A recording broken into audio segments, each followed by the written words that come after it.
Сәлеметсіздер ме, құрметті тіл білімі YouTube арнасының көрермендері, құрметті ұстаздар. Егер де сіздерге дайын үлгідегі слайдтар қажет болатын болса, төмендегі комментария бөліміндегі сілтемеге өтіп, бізге хабарласуларыңызға болады. Бізде 700-ден аса слайдтың түрлері бар.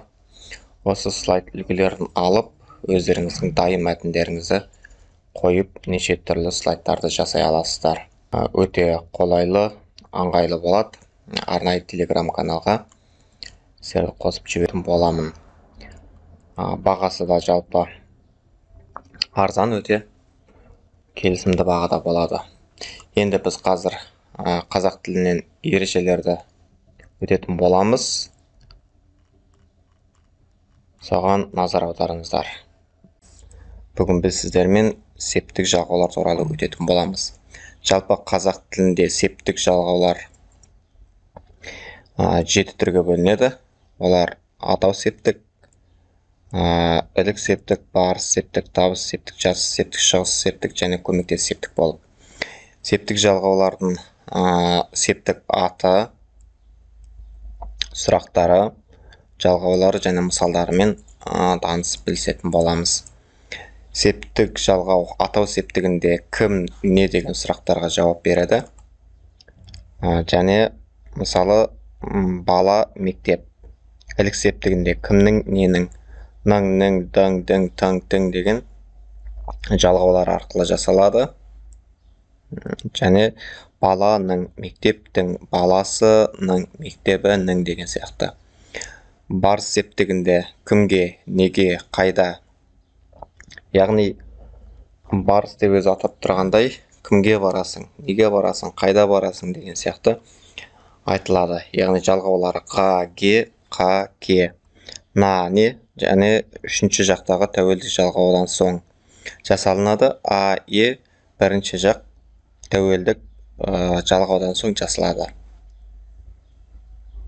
Мысалы, балаға, мектепке, баласы, на. Яғни үшінші жақ тәуелдік жалғау. Мектебі, не. Немесе бірінші жақ тәуелдік жалғаудан соң бала ма, мектебі ме. Табыс септік кімді, нені. Яғни табу мақсатында кімді табасын, нені табасын. Мысалы, нені табу керек, кімді табу керек. Кітапты, мысалы, баланы, мектепті. Немесе тәуелдік жалғаудан соң үшінші жақта ын, ін, ны жалғанады. Яғни бала, сын, мектебін деген сияқты. Ын, ін, ны. Бұл бізде үшінші жақ тәуелдік жалғаудан соң. Осындай ескеру қажет. Сіздің жатыс септігінде, яғни жатыс қайда жатыр, мысалы, кімде жатыр, неде жатыр. Немесе қайда, кімде, неде, да, де, та, те арқылы жасалады. Және үшінші жақ тәуелдік жалғаудан соң жасалынады. Онда ында, інде және да, де, та, те. Бала да мектепте, баласын да мектебін де. Шығыс септік кімнен, неден, қайдан. Нан, нен, дан, ден, тан, тен арқылы жасалады. Баладан, мектептен, баласынан, мектебінен. Көмектес септік кіммен, немен, қалай. Мен, бен, пен, жуан түрі болмайды.